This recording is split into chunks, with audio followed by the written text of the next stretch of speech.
sudah. Nanti kita tunggu aja ya teman-teman kita akan mulai proses pembelajaran hari ini. Ini betul kan kelas 10, kelas 11 NIA 1? Betul. Oke. Ibu ada sebelumnya sudah ada yang mengenal Ibu? Sudah dulu. Ya. Ibu akan memperkenalkan diri. Nama Ibu Bapak Sumarno Khalid. Ibu akan mengajar adik-adik sekalian dalam mata pelajaran pendidikan agama Kristen untuk kelas 11 NIA 1. Nah, pada pertemuan ini Ibu harap kerjasama dari anak-anak semua untuk menyelesaikan studi kita. Belajar sama Ibu itu mudah, yang penting kalian memahami, kalian hadir, dan yang pastinya kalian mengerjakan tugas yang Ibu kasih kepada anak-anak sekalian. Baiklah, seperti pepatah mengatakan, tak kenal maka tak sayang. Jadi anak-anak semua, Ibu sudah memperkenalkan diri. Jadi kalian tidak perlu memperkenalkan diri satu persatu. Perlunya apa? Di saat proses pembelajaran, kalian aktif dalam hal apa? Bertanya, berdiskusi, berkelompok dengan teman-teman yang lainnya. Oke anak-anak? Oke Bu. Oke. Jadi pada pertemuan kali ini, Ibu akan mengajarkan tentang mata pelajaran pendidikan agama Kristen dengan judul apa? Perkembangan. Nah, sebelum kita masuk ke misi Bu, ya silakan masuk saja. Oke.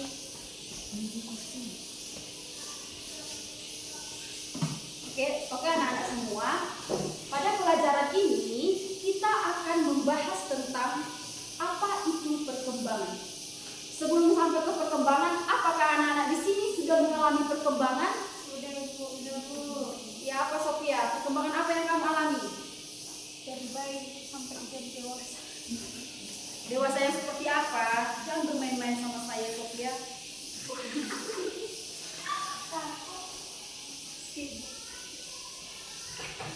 Gimana Selin tadi? Perkembangan yang gimana? Kan kamu sudah mengalami perkembangan. Perkembangan pengetahuanku dan perkembangan tubuh menjadi dewasa Bu. Iya, bisa ya perkembangan tubuh jadi dewasa. Iya betul, karena yang kita bahas hari ini adalah perkembangan menjadi dewasa. Dewasa itu mudah tidak? Tidak Bu. Memang dewasa Bu. Yang pertama, apa itu arti perkembangan? Apa itu arti perkembangan? Tadi kan sudah mengalami masa perkembangan. Nah, sekarang yang Ibu tanyakan, apa itu arti dari perkembangan?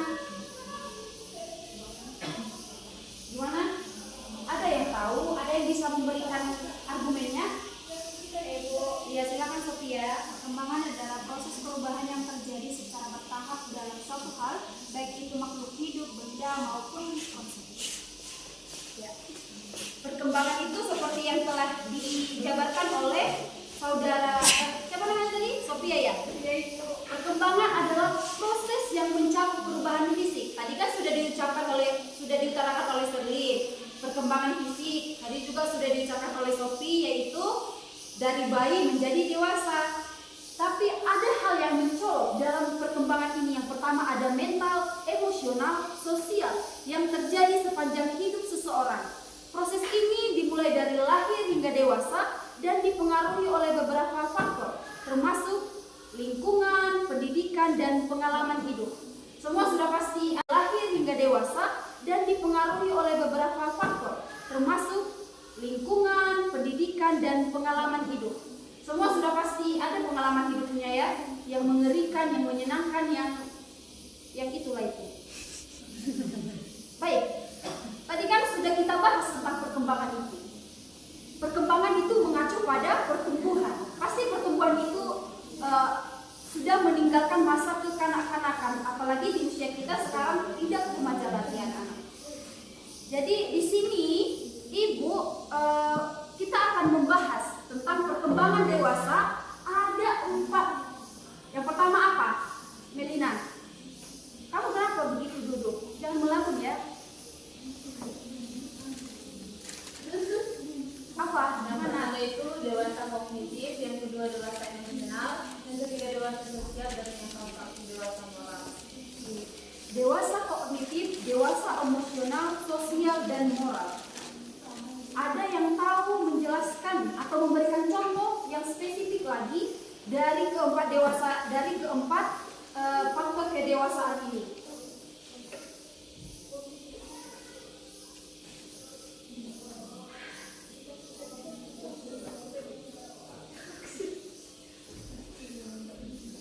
Baiklah, kita akan menonton video sama-sama ya, teman-teman. Di sini nanti video ini akan menjelaskan tentang keempat kedewasaan itu. Yang tadi yang diucapkan oleh si Melina ya. Ada 4 dewasa kognitif, emosional, moral, dan sosial. Di sini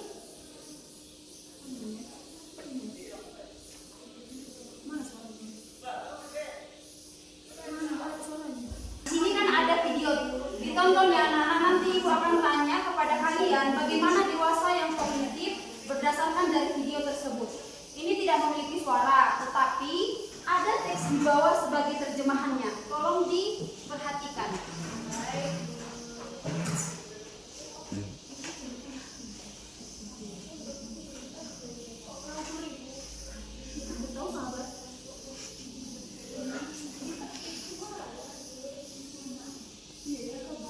Kita tonton sama-sama ya, teman-teman. Iya, Bu. Kenapa laptop ini? Iya, namanya.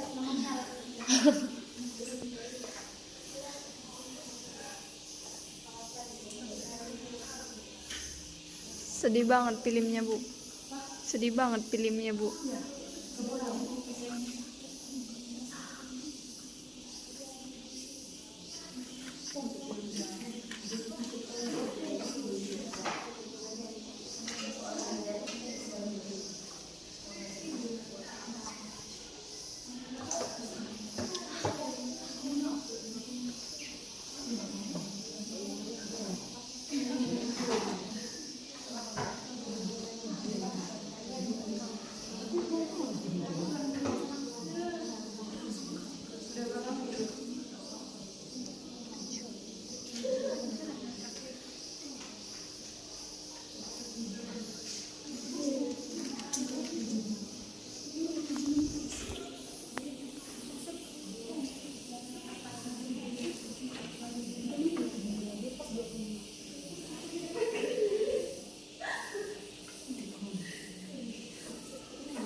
Yang biru. Oke. Itu di atas.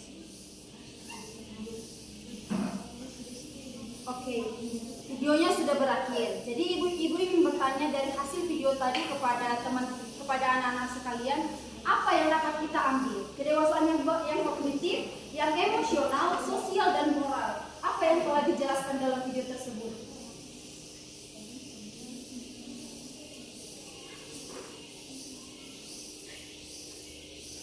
Gimana, ada yang tahu? Tadi kan sudah menonton videonya. Jadi ibu ingin bertanya, bagaimana dewasa yang kognitif, emosional pada video tersebut?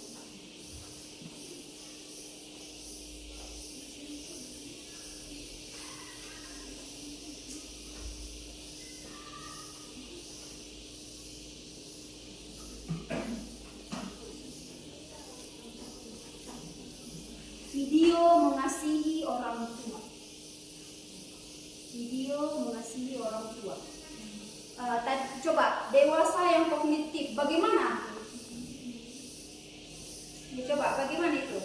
Itu Bu, ada adanya pembentukan karakter, di mana di sana mengajarkan siswa tentang nilai-nilai kasih sayang dan rasa hormat yang penting untuk membangun karakter yang baik. Iya, dewasa yang kognitif itu adalah pada sesuai dengan video tersebut ya anak-anak, kemampuan membuat keputusan yang logis dan memahami apa yang terjadi di lingkungannya.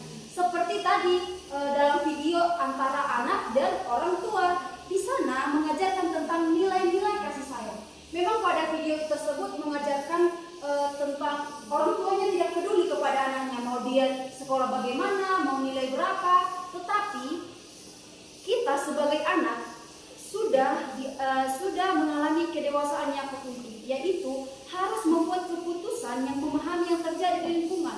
Berarti kita tidak boleh memutuskan orang tua saya begini, orang tua saya tidak peduli dengan saya. Kita harus memahami, mungkin mereka capek bekerja, mungkin mereka telah banyak mengalami masalah ataupun banyak pikiran. Yaitu dengan adanya dewasa kognitif ini, itu menjadi bekal kita untuk menjadi individu yang disiapkan untuk mengembangkan kemandirian, kritis, dan kreatif. Yang kedua tadi ada dewasa emosional. Tadi dalam video itu Sofia apa lanjutannya? Coba, tadi kan kamu yang tunjuk tangan sama ibu. Adanya hubungan keluarga yang kuat. Seperti apa itu?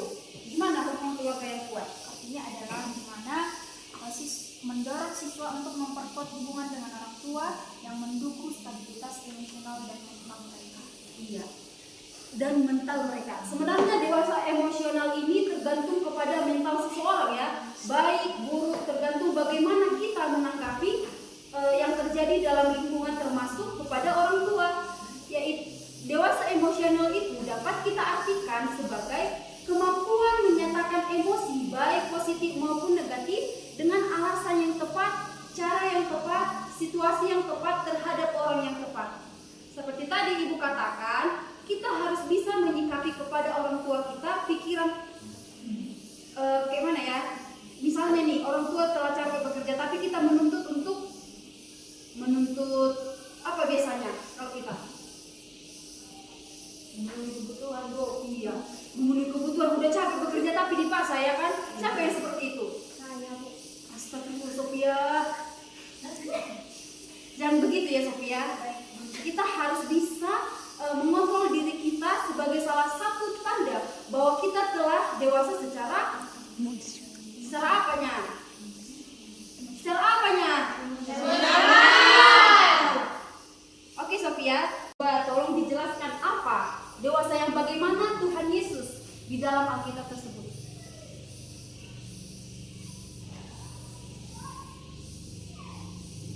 Satu orang satu ayat.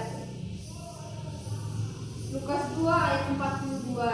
Ada juga di Lukas 2 ayat 46 sampai 47. Di sana ada poin-poinnya, bukan satu ayat itu dewasa kognitif, bukan satu ayat dewasa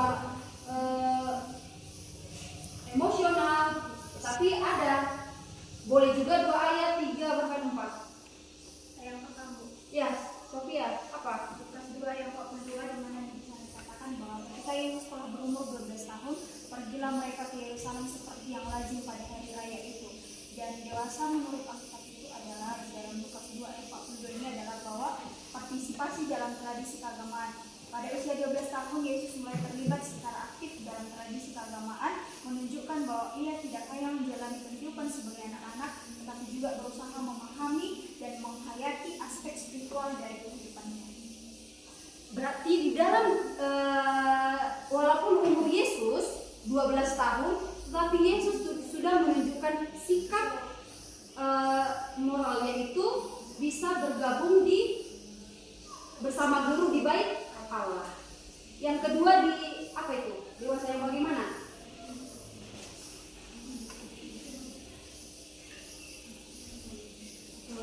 Yang kedua itu kecerdasan dan pemahaman.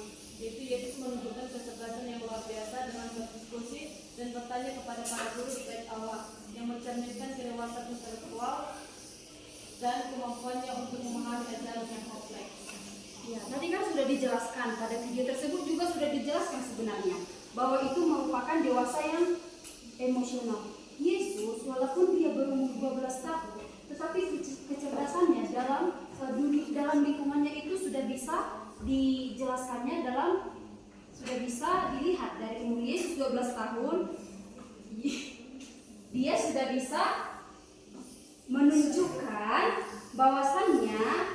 dia bisa berdiskusi dengan guru di bait Allah. Yang ketiga ada kecerdasan sosial. Apa? Gimana? Coba. Apa tadi dibilang? Coba.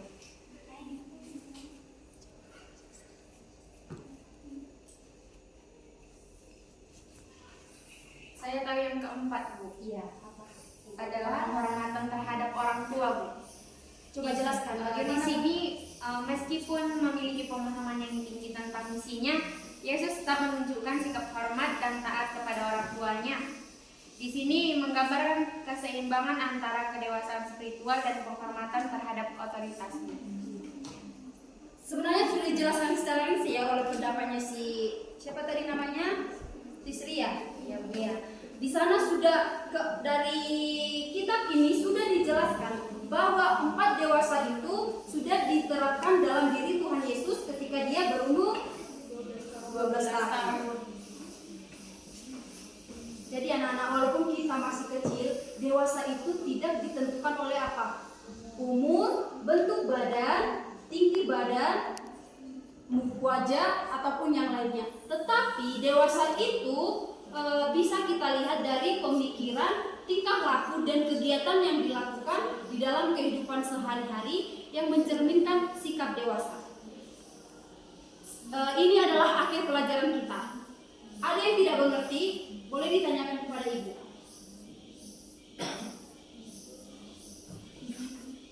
Ada yang tidak mengerti? Mengerti, Bu. Ya, mengerti. Jadi ibu akan membagikan tugas kepada kalian dan ibu harap ini dikerjakan dengan baik karena ini adalah tugas pelatihan yang pertama. Tapi sebelum kita tutup, ibu akan membuat kesimpulan dari dewasa yang ada dalam diri Tuhan Yesus ketika dia berumur 12 tahun. Yesus tumbuh dalam kebijaksanaan dan ukuran fisik. Ia menunjukkan bahwa pertumbuhan tidak hanya terbatas pada fisik, tetapi juga aspek mental dan spiritual. Oke lah anak-anak, sepertinya ini sudah jam kelasnya sudah berakhir. Jadi ibu harap apa yang ibu suruh tadi dikerjakan, tugas-tugasnya dikerjakan karena ini adalah nilai pada latihan yang pertama. Jadi untuk sekalian sebelum kita pulang, kita akan dipimpin doa oleh siapa? Memang Indel. Jangan menuju temannya ya, dirinya sendiri yang mau. Jangan.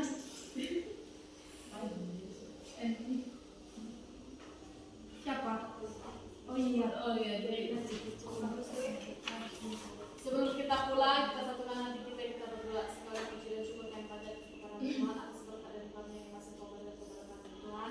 Kami sudah selesai belajar, semoga pelajaran yang kami dapat hari ini dapat kami lakukan dalam kehidupan kami sebagai model kami untuk masa depan kami. Tuhan Yesus, dimanapun waktu kami berada, kami memberkati, kau berkati juga kami di perjalanan Tuhan sampai ke rumah kami. Terima kasih Tuhan, amin. Oke anak-anak, pelajaran sudah berakhir. Jadi siapa yang mau makan siang boleh ya. Ibu izin ya anak-anak. Selamat pagi.